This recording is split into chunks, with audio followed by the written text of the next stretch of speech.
తిరిగి BCN news కి స్వాగతం. విద్యార్థుల ఉజ్వలమైన భవిష్యత్తుకు కెరియర్ గైడెన్స్ ఎంతగానో దోహదపడుతుందని పశ్చిమ గోదావరి జిల్లా ఉండి మండలం మానవతా స్వచ్ఛంద సేవా సంస్థ అధ్యక్షులు డాక్టర్ గాదిరాజు రంగరాజు అన్నారు.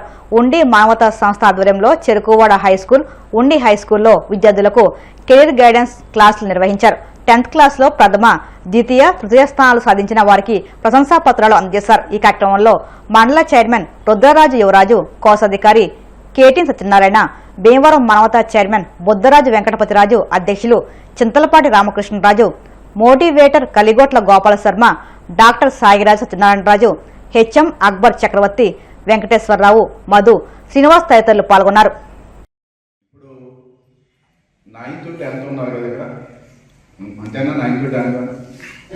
ఇప్పుడు సార్ చెప్పారు రంగరాజు గారు, గేమ్స్ కావాలా, కథలు కావాలా, ఆటలు కావాలా, ఒక్కొక్కటి చేస్తాం. ఒక గేమ్, ఒక ఆట, ఒక కథ, ఒక పాట, అంతే. పౌరులు రాదు, అవునా కదా? మరి అలాగే వీళ్ళు వెళ్ళరు, వీళ్ళు వెళ్తారని ఉండదు. ప్రతి ఒక్కరు ఇంటికి అందం పైకప్పు. ఉండి మానవతా శాఖ ఆధ్వర్యంలో ఈరోజు చెరుకువాడ ఉండి జడ్బిహెచ్ హై స్కూల్లో విద్యార్థులకు కెరియర్ గైడెన్స్ 10th క్లాస్ అయ్యాక ఏం చేయాలి, ప్రతి మనిషి కూడా ఎవరినో ఒకరిని ఇన్స్పిరేషన్గా తీసుకోవాలి. మనం అలా ఇన్స్పిరేషన్గా తీసుకున్నట్లయితే మనకి జీవితంలో ఉన్నత శిఖరాల్లో అధిరోహించవచ్చు. మన ఉండి మానవతా శాఖ ఆధ్వర్యంలో పెద్దలు చెప్పే విషయాలన్నీ కూడా గ్రహించాలని, ఇది మీకు చాలా ఉపయోగపడుతుందని నేను భావిస్తూ కెరియర్ గైడెన్స్ ఇవ్వడానికి మరి మన పాఠశాలకి ఈ రోజుని ఇచ్చేయడం జరిగింది. అంటే భవిష్యత్తులో మీరు ఎలా ఉండాలి, ఏం చేయాలి, భవిష్యత్తును ఎలా మలుచుకోవాలి, ఇప్పుడు మనం ఎటువంటి క్రమశిక్షణతో ఉండాలి, మనం ఎంచుకునే కెరియర్ మన అభిరుచులకు తగ్గట్టుగా ఎలా ఉండాలి, ఇటువంటి విషయాలన్నింటినీ తెలియజేయడానికి మరి చాలామంది మరి పెద్దలు వచ్చారు. వారి యొక్క సందేశాన్ని ఇప్పుడు మనం వింటాము. విద్యార్థులారా, మన యొక్క భవిష్యత్తు క్లాస్ రూమ్లోనే రూపొందించుకుంటుంది. మనకి ఇక్కడ మనం తీసుకునే నిర్ణయాలే మన భవిష్యత్తుని నిర్దేశించే ఒక గమ్యం అవుతుంది.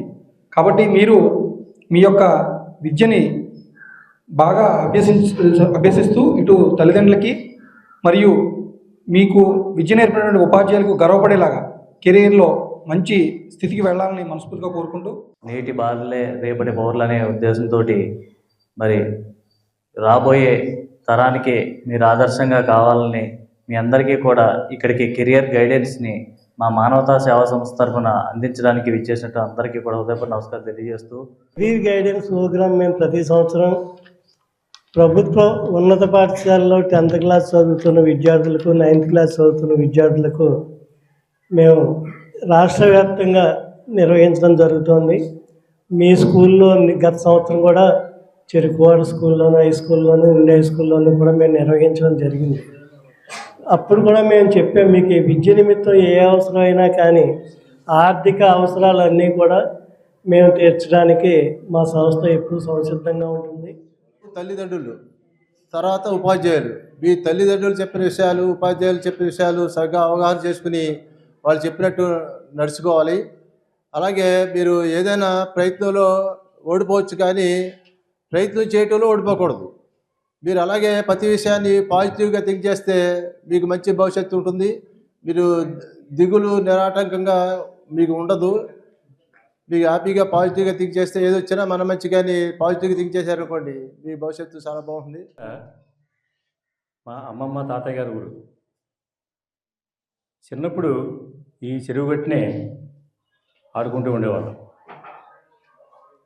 మంచి వాతావరణంలో చెరువు పక్కన గుడి, ఆహ్లాదకరమైన వాతావరణం మీ పాఠశాల. చూడగానే ఎంతో ఆకర్షించే విధంగా మనసును ఉల్లాసంగా ఉంచేటువంటి ఈ పరిసరాల్లో మీ పాఠశాల నడుస్తోంది. నిజంగా మీరు చాలా అదృష్టవంతులు. నేను ప్రభుత్వ పాఠశాలలో చదువుకున్నాను. ప్రభుత్వ పాఠశాలలోనే ఉపాధ్యాయునిగా పనిచేశాను. మా పిల్లలిద్దరినీ కూడా ఏ ప్రైవేట్ స్కూల్లో చేర్చలేదు. ప్రాథమిక విద్య మున్సిపల్ పాఠశాలలో, 5వ తరగతి నుంచి నేను పనిచేసిన ప్రభుత్వ రెసిడెన్షియల్ స్కూల్స్, గురుకుల పాఠశాల, ఆ పాఠశాలలోనే మా పిల్లలు కూడా చదువుకోవడం, మరి మంచి ఉన్నత స్థితిలోకి చేరడం జరిగింది. మిస్ యూనివర్స్ ఇండియా 2025 విజేత సృజనాదేవి విశాఖను సందడి చేశారు. ఫరెవర్ స్టార్ ఇండియా ఆధ్వర్యంలో జైపూర్లో నిర్వహించిన మిస్ యూనివర్స్ ఇండియా 2025 గ్రాండ్ ఫినాలేకు దేశవ్యాప్తంగా దాదాపు 10,000 మందికి పైగా హాజరయ్యారు. వారిలో ఎంపిక ప్రక్రియ అనంతరం 100 మంది ఫైనల్కు వెళ్లగా వారిలో దాగి ఉన్న ప్రతిభ, ఆత్మవిశ్వాసం, వ్యక్తిత్వ వికాసం, మేధస్సు, సామాజిక అవగాహన పలు అంశాలపై ప్రతిభ కనబర్చిన సృజనాదేవి ఫరెవర్ మిస్ యూనివర్స్ ఇండియా 2025 కిరీటాన్ని సొంతం చేసుకున్నారు. వైద్య వృత్తిలో కొనసాగుతూ ఈ ఘన విజయం సాధించిన సృజనాదేవి విశాఖకు వచ్చిన సందర్భంగా ఎయిర్పోర్టులో ఘన స్వాగతం లభించింది. నమస్కారం. నా కోసం మీరందరూ వచ్చారు. మీ అందరికీ నా హృదయపూర్వక కృతజ్ఞతలు. నా పేరు doctor M Srujanadevi, consultant MD anaesthesia and medical superintendent for Medicover hospitals, MBP, Visakhapatnam, Andhra Pradesh. నేను Indian medical association national director for sports and cultural affairs and state national council member for Indian medical association junior doctors network. నేను ఇప్పుడు FSIA forever star India అన్న కాంపిటీషన్లో Miss Universe India 2025గా win అయ్యాను. So ఈరోజు నేను నా journey గురించి చెప్పదలుచుకున్నాను. It is an incredible journey. దీనికోసం నేను చాలా కష్టపడ్డాను. ఫిబ్రవరి నుంచి ఈ season 5 FSIA forever star India season 5 అనేది కండక్ట్ చేశారు. ఫిబ్రవరి నుంచి రౌండ్స్ అన్నీ అవుతూ ఉన్నాయి. గ్రూమింగ్ సెషన్స్ కానీ, ట్రైనింగ్ సెషన్స్ కానీ, డైట్ కోసం, జిమ్ కోసం, అన్నిటి కోసం అవుతూ వచ్చాయి. సో వీటిలన్నిటిలో చాలా కష్టపడి హార్డ్ వర్క్ చేసి డిసిప్లిన్ అండ్ డెడికేషన్తో ఫైనల్స్కి వెళ్ళాను. 28 స్టేట్స్ నుంచి చాలామంది గర్ల్స్ ఫైనల్స్కి సెలెక్ట్ అయ్యారు. FSIA ఫరెవర్ స్టార్ ఇండియాలో ఈ సీజన్ 5లో 10,000 మంది పార్టిసిపేట్ చేశారు. అందులో ఫైనల్స్కి వచ్చింది 100 గర్ల్స్. వాళ్ళందరిలో 28 స్టేట్స్లో మన తెలుగు రాష్ట్రం అంటే ఆంధ్రప్రదేశ్ నుంచి నేను రిప్రజెంట్ చేశాను. ఫైనల్స్ 21 డిసెంబర్న అయ్యాయి. 19, 20, 21 గ్రాండ్ ఫైనల్స్ అయ్యాయి. అందులో 21న క్రౌనింగ్ సెరమనీ జరిగింది. అందులో నేను మిస్ యూనివర్స్ ఇండియాగా విన్ అయ్యాను. Thank you for all the love. మీ ప్రేమ, మీ ఆదరణ, మీ సపోర్ట్, మీ బ్లెస్సింగ్స్ అన్నీ నాతో ఉన్నాయి. అందుకే నేను గెలవగలిగాను. ఇది ఎంతోమందికి ఇన్స్పిరేషన్ అవుతుందని నేను కోరుకుంటున్నాను. Thank you so much. ప్రతి విషయంలోనూ, ప్రతి స్టేజ్లోనూ కాంపిటీషన్లో, ఎందుకంటే ఇవన్నీ ఆల్ ఇండియా కాంపిటీషన్స్, ఒక్కళ్ళు కాదు, 2, 2 కాదు, అంతా ఇదిగా వెళ్ళి ఈ 6 months తను స్ట్రగుల్ అయింది. అందరు బ్లెస్సింగ్స్ వల్ల తను విన్ అయ్యి బయటకు వచ్చింది. ఇలాగా అంటే ఛాలెంజింగ్గా తీసుకునే నేచర్ మా పాపది, నిలబడే నేచర్. అంత స్ట్రగుల్ అయినా సరే నేను అనుకున్నది సాధించాలి, అది ఓకే లేట్ అయితే అవ్వచ్చు, కానీ ఐ వాంట్ గెట్ ఇట్ అనేది తన అంబిషన్. కలియుగ ప్రత్యక్ష దైవం తిరుమల శ్రీ వెంకటేశ్వర స్వామి వారిని తెలంగాణ మంత్రి వివేక్ వెంకటస్వామి దర్శించుకున్నారు. వీఐపీ విరామ దర్శన సమయంలో కుటుంబ సభ్యులతో కలిసి స్వామివారి సేవలో పాల్గొని మొక్కులు చెల్లించుకున్నారు. దర్శనానంతరం వీరికి రంగనాయకుల మండపంలో వేద పండితులు వ్యాసవచనం అందించగా ఆలయాధికారులు స్వామివారి తీర్థప్రసాదాలు అందజేసి పట్టు వస్త్రం సత్కరించారు. స్వామివారి దర్శనం చేసుకోవడం జరిగింది కుటుంబ సభ్యులతోని.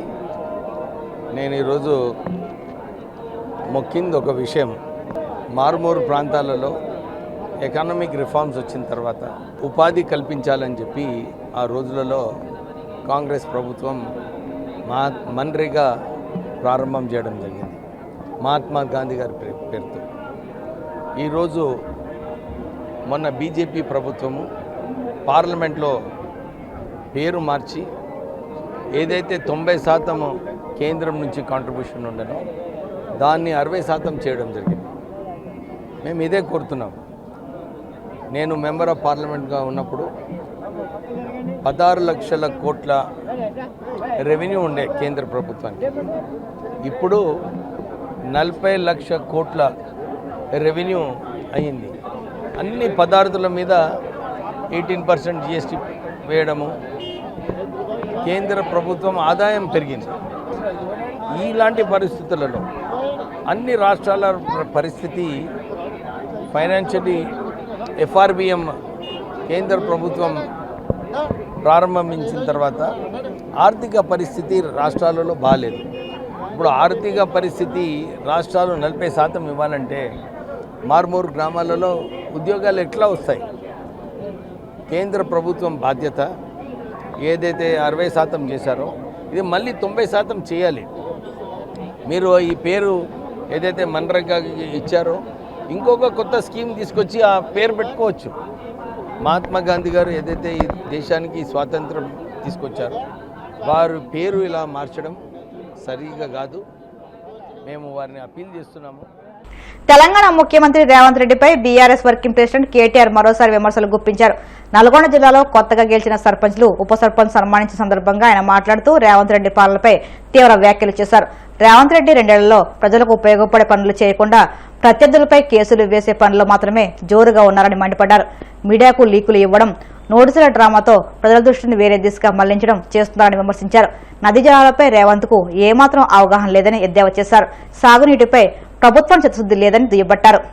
కేసీఆర్ గారి స్ఫూర్తితో ఎవరు సహకరించినా సహకరించకపోయినా మా నాయకుడు కేసీఆర్ గారు అందించిన పోరాట స్ఫూర్తితో మేము కొట్లాడతామని చెప్పి అధికార పార్టీ ఆగడాలను, అధికార పార్టీ అరాచకాలను అన్నిటిని ఎదుర్కొని వాళ్ళ గూండాగిరిని, పోలీసు పవర్ను అన్నిటిని ఎదుర్కొని మీరు అద్భుతంగా వీరోచితంగా పోరాటం చేసినందుకు గట్టిగా చప్పట్లతో ఇక్కడ ఉన్న వాళ్ళందరూ మొత్తం నల్లగొండ జిల్లా మొత్తం వినబడేటట్టు వారికి అభినందనలు చెప్పాలని కోరుతా ఉన్నా.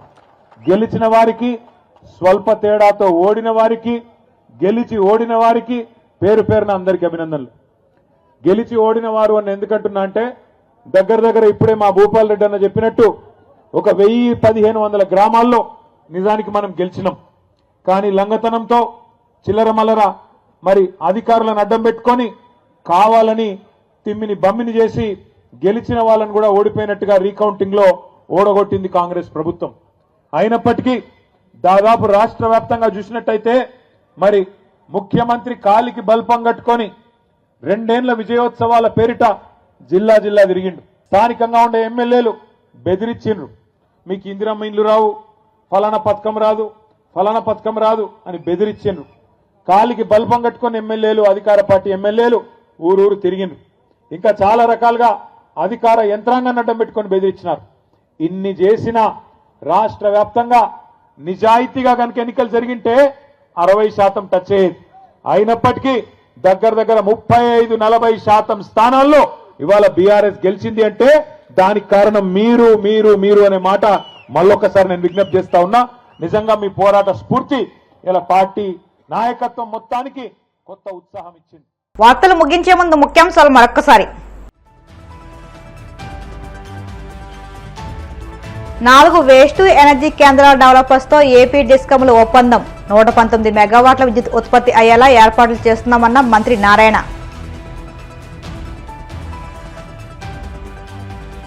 అన్నింటా విఫలమై అన్ని వర్గాలను వంచిన కూటమి ప్రభుత్వం.